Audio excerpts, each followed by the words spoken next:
What's up, YouTubers? It's me, Johnny. It's about 6 o'clock Phoenix time. I don't know if you heard, but the Congress is going to get rid of daylight savings. But now I hear they're not going to do it. I don't know. In Arizona, they don't do it here. Just some random information that probably no one cares about.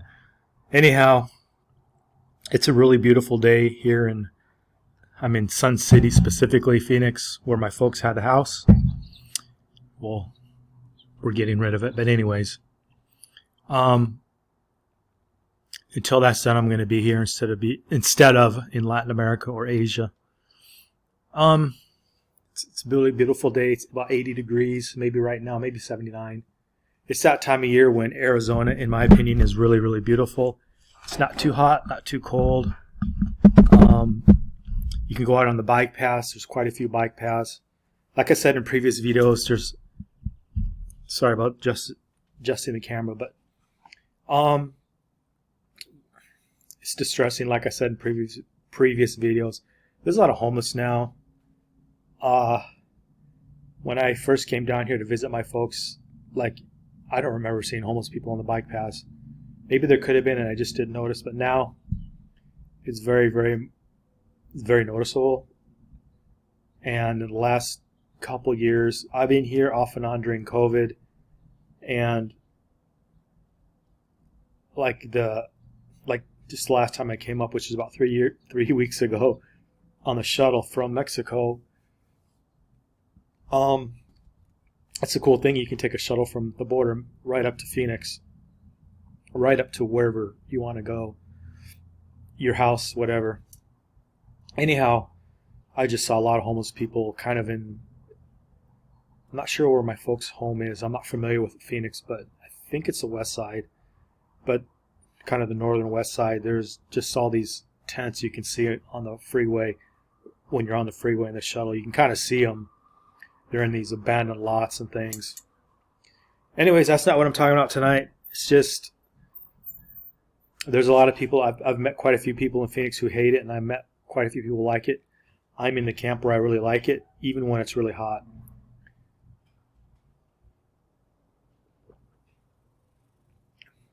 I'm drinking some kind of the red beer, the German Marzen, the amber. Yeah, anyways. I just got done watching a video. Relates to my previous video. Tom Woods, his latest video on kind of the repercussions or what we can learn from the trucking convoy protests up in Canada. And he's reading a letter by someone who was part of that. And then at the end of it, and the guy who's writing the letter, the lessons learned, what we can learn, and what went right, what went wrong, and where things are going in the world. And it's geared towards Canada. But I think you can use it for all the Western world. And Tom Woods made that observation too. Again, just look for Tom Woods' latest podcast, and you can check it out. I won't post it in links. I recognize not all my viewers are really interested in this stuff, but some of the takeaways were, some of them I did not know. It's very fascinating. The protesters, the people on their side, had military intelligence were part of it, law enforcement was part of it, and some political insiders were part of it. That was interesting. I did not know that. That helped them deal with a lot of the agent provocateurs that kind of came in and tried to convince people to do violent things. It helped them deal with some of the propaganda, because the Canadian government promoted the idea that the police were going to plant guns on innocent people to try to scare them to stop protesting. Those are a few things I learned. But the fact that there was a lot of agent provocateurs is interesting, and the fact that they recognized it and dealt with it. That's happening all over. That happened during the Black Lives Matter thing. That's why I don't protest, because you never really know who the good guys and the bad guys are, because at least in the United States, I can speak for that, the FBI puts in a lot of agent provocateurs to get you to do something stupid.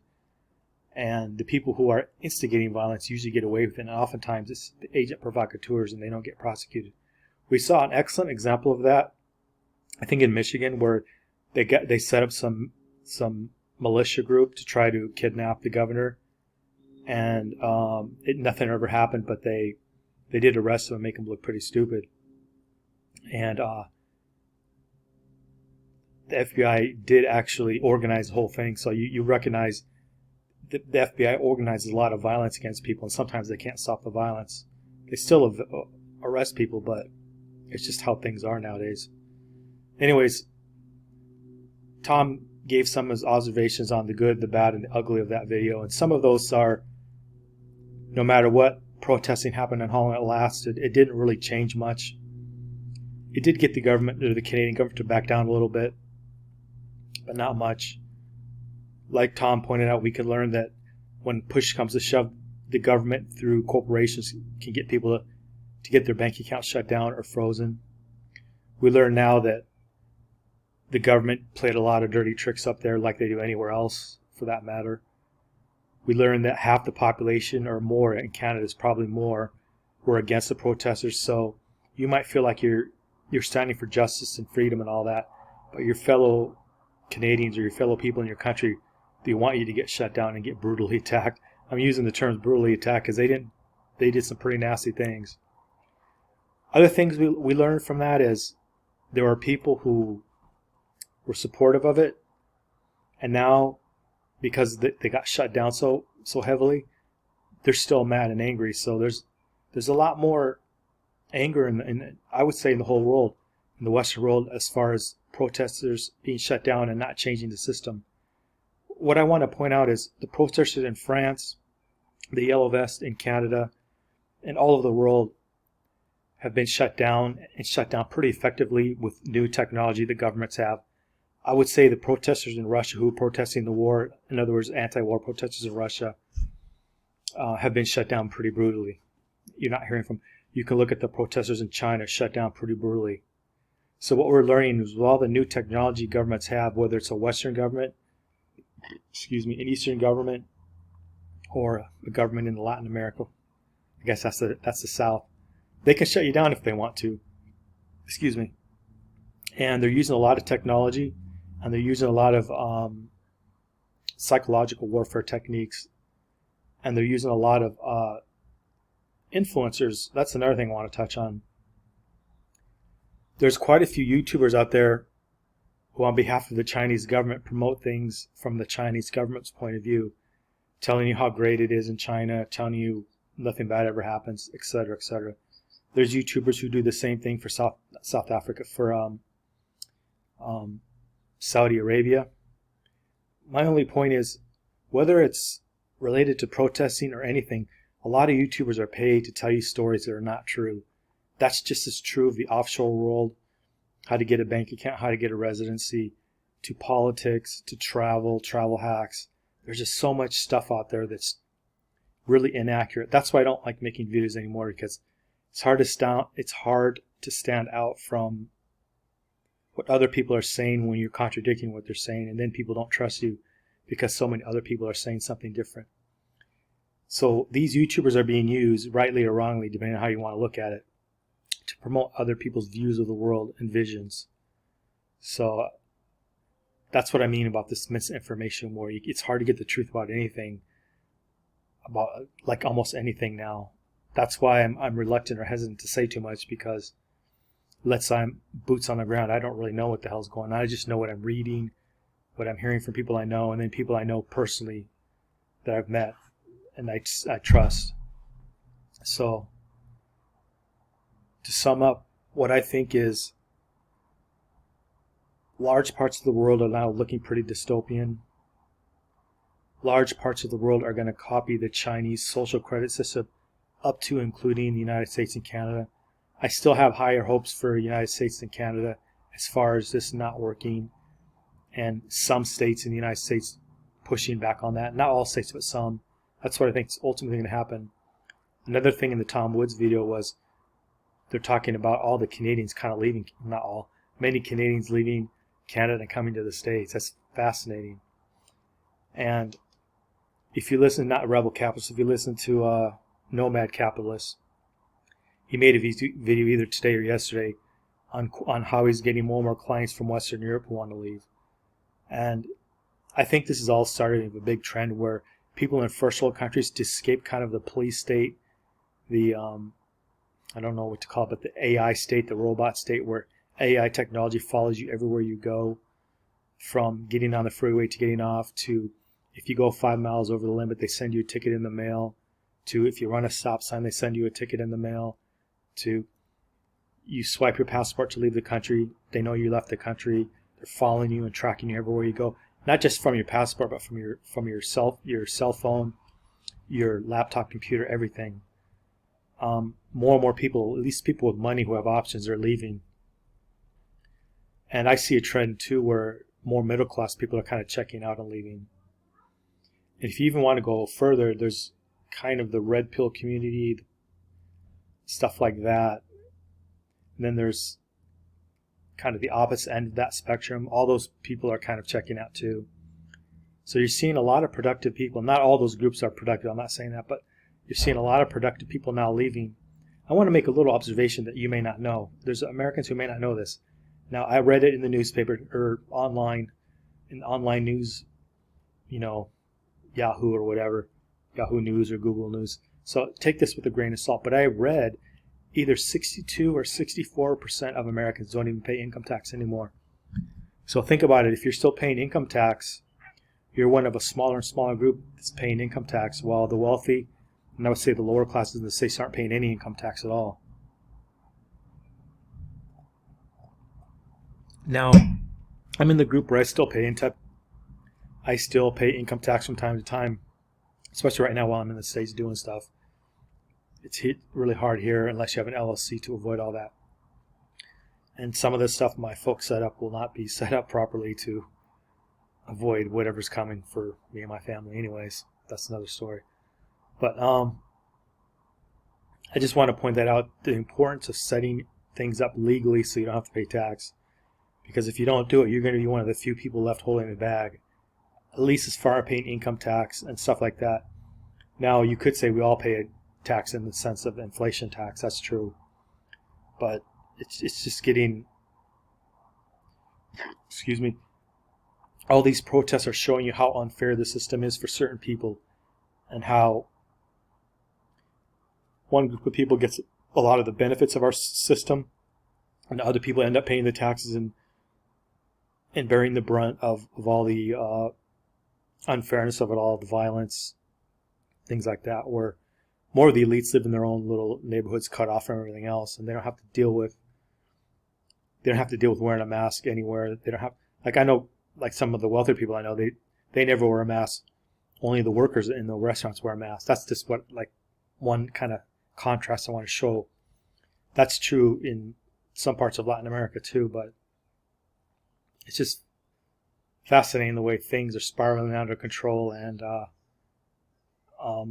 more and more people are looking to exit the situation and try to find somewhere better. And what's distressful is, I keep saying that, but more and more Asian and Latin countries want to copy the U.S. and the Chinese way of having social credit to kind of crack down on their own citizens. You also see in Latin America more and more countries leaning really, really far to the left, which is fine.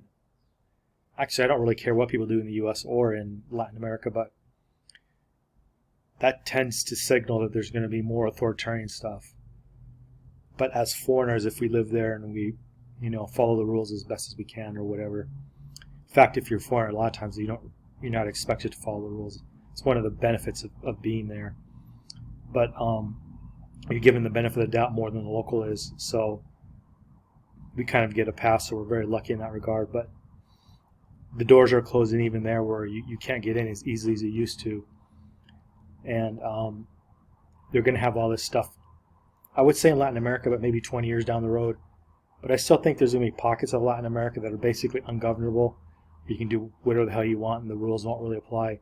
Usually that's just away from the capital cities and the big cities. That's been my experience. Like South Mexico is so different from the northern part of Mexico. Once you get out of the capital, things are quite a bit different.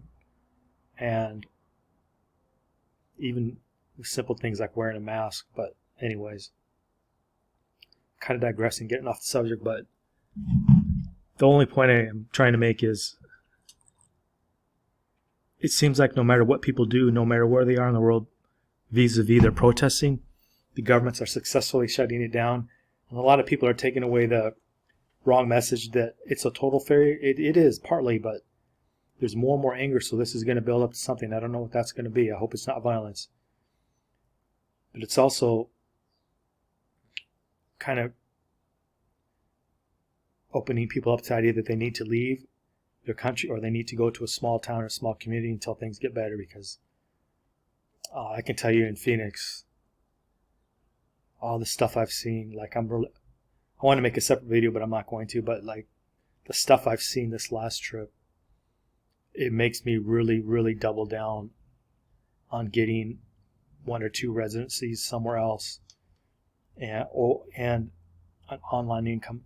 I was in the process of creating an online income from working, and then this thing where both my parents passed away, how I have to deal with, now me and my family are dealing with that. I'm talking the legal ramifications of settling their estate, but it's a real big mess. They didn't do things right. Anyways, until that's done, I'm going to be here. But anyways, my point was I had a job offer. I had all the payment rails to get paid, and the income was not much less than I'm making right now. Just to put it in context, and I just got a job here. I'm going to work here maybe a month or 2 longer if need be. 16 an hour. I'm only pointing that out to point out that it's now getting easier and easier to make 12 or 13 or 14 or 15 bucks an hour online. It's still difficult as far as a lot of American companies and other companies won't employ you unless you're in the geographical U.S. But there's a smattering of ones. They don't care if you live overseas. You don't have to hide anything. Tell them where you live. They don't care. They pay you through PayPal or they pay you into your bank account. Or directly into your bank account, especially if it's a U.S. company, they're going to withhold taxes. But my point is there's more and more companies opening up, and for me, I'm going to take advantage of that because from what I'm seeing here of the cost of living, the way you're tracked in the United States, there's a lot I want to say about that, but from your car to when you're in your employer's workplace to getting on airplanes, you're just tracked and traced like never before. And from what I can maybe guess, it's going to get worse. I don't know how the war fits into that, but first it was COVID, now it's the war. And we're so early into this war that I think they're going to try to limit people's actual travel. I think a lot of things are going to happen. It's going to surprise Americans who think we're going back to the old world. I just don't think that. So if you want to, and you want to have the option of living somewhere else, it's never been easier as far as a job, but it's also much easier to earn income online from like side gigs and stuff like that. But it's not stable income. It's why I still like to work. And that's another thing. Some of these jobs that I applied for, I could work full-time or part-time. Because of the wages, I can just work I could support myself working part-time and full-time to save money.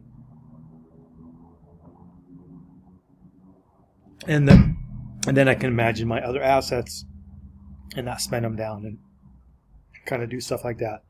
See, I'm kind of like on the edge of where I still kind of need to work. It's kind of tough not to. I can, but I'd rather get more of a cushion, so maybe in a couple of years I won't really need to do anything except for my side projects. I make more money from my side projects than anything else, but being back in the States, things cost money, so I need to, buckle down and get some money saved. Anyways, where I'm going with all this is I don't know how much longer you're going to be able to have just a simple bank account. I keep thinking about that because when they shut people's accounts down in Canada and what I see what's happening, I'm not even sure about U.S. banks anymore. Just like, excuse me, from what we've seen with this war, if someone pisses off the United States and you have nothing to do with it and you're Russian, they can shut your bank accounts down. They can shut your payment processors down. If you happen to be someone famous, they can get you fired from your job. Just like what happens in the U.S. That's why I'm saying all this. You're going to need multiple forms of income. If you can, a way of earning income where you're at, like by growing stuff. royalties like from books maybe you write or reports, and or possibly a day job. I know what I'm going to do like overseas as far as my day job goes, but I'm not going to do that for very long. But anyways, I hope my viewers kind of have a plan worked out if they don't really want to live like this, because from what I've seen in 3 weeks of leaving the U.S., it's going to be an okay place to live, but some of the authoritarian things that are coming down the pike, I'd rather just live somewhere else where things are way more mellow. That's just my view. Anyways, like, share, subscribe, and leave a comment. Thank you.